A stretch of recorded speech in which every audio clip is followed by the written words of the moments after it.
Hi guys, அஸ்ஸலாமு அலைக்கும். Welcome back to my channel. இன்றைக்கி நம்ம என்ன ஸ்பெஷல் பார்க்க போகிறோம்னா நண்டு கிரேவி தான் பார்க்க போகிறோம். பார்க்கலாமா? வாங்க. கடாயை வச்சாச்சு.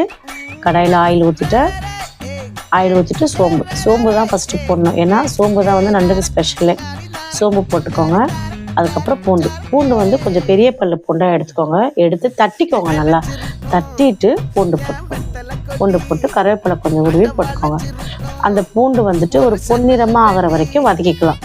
அப்புறமா ஆனியன் போட்டுட்டு அதையும் நல்லா பொன்னிறமாக ஆகிற வரைக்கும் வதக்கிட்டதுக்கப்புறம் உப்பு போட்டுக்கலாம். உப்பு எதுக்கு போடுறோன்னா கொஞ்சம் சீக்கிரமாக ஆனியன் வதங்கிடும்.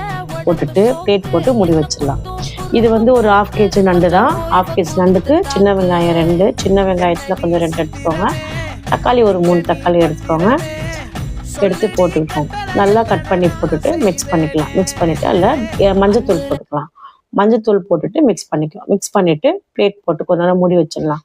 பிளேட் போட்டு மூடி வச்சு நல்லா சிம்மிலே விட்டுருங்க. ஏன்னா அது ஆயில் பெரிய தான். நண்டு போட்டு நம்ம மிக்ஸ் பண்ணும் போது அதோட டேஸ்ட்டு தனியாக இருக்கும். ஏன்னா அதில் வந்து பூண்டும் சோம்போட இந்த ஸ்பைஸ் இறங்கணும்ல, அதனால் நல்லா மிக்ஸ் பண்ணியாச்சு. இப்போ ஓப்பன் பண்ணி பார்த்தா நல்லா வதங்கியிருக்கு. எண்ணெயும் நல்லா திரிஞ்சு வந்திருக்கு. இப்போ இதில் மசாலாஸ் ஆட் பண்ணிக்கலாம். இப்போது எப்பயுமே நம்ம வந்து நார்மலாக பேசுகிறது தான். மசாலாஸ் போட்டுடலாம். மசாலா வந்துட்டு தனியாத்தூள் கொஞ்சம், மிளகாத்தூள் வந்து கலந்த மிளகாத்தூள் தான் போடுறேன். இந்த 2 தூள் தான் போதும். போட்டு நல்லா மிக்ஸ் பண்ணிக்கிட்டு நண்டு க்ளீன் பண்ணி வச்சுருக்கேன்ல, நண்டையும் போட்டு அதில் மிக்ஸ் பண்ணிவிட்டு ஒரு 1/2 கிளாஸ் தண்ணி ஒரு சின்ன கிளாஸில் ஊற்றிக்கோங்களேன். ஊற்றிட்டு மூடி வச்சுட்டு சிம்மில் வச்சுருங்க. ஆஃப் சிம்மில் வச்சு ஒரு 15 மினிட்ஸ் இல்லை 10 மினிட்ஸ் வச்சுட்டு அப்படியே கொதிக்க விட்டுடுங்க. நல்லா டேஸ்ட்டாக நல்லா கம்மன்னு கிரேவி இறங்கி வரும். சரி, நான் உங்ககிட்ட ஒரு விடுகதை கேட்கட்டுமா? நீங்கள் எனக்கு பதில் சொல்லுங்கள் கமெண்ட்ஸில். தந்தை இல்லாத பிறக்கும் உயிரினம் எது?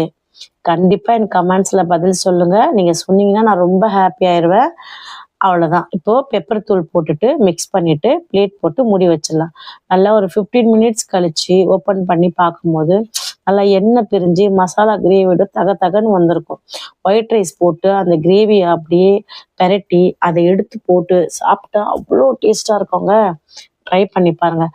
கண்டிப்பாக சப்ஸ்கிரைப் பண்ணுங்கள், ஃபாலோ பண்ணுங்கள், லைக் பண்ணுங்கள். ஓகேங்களா? இந்த நண்டு கிரேவியும் ட்ரை பண்ணுங்கள். சூப்பராக இருக்கும், டேஸ்ட்டாக ட்ரை பண்ணுங்கள். ஓகே, பாய்.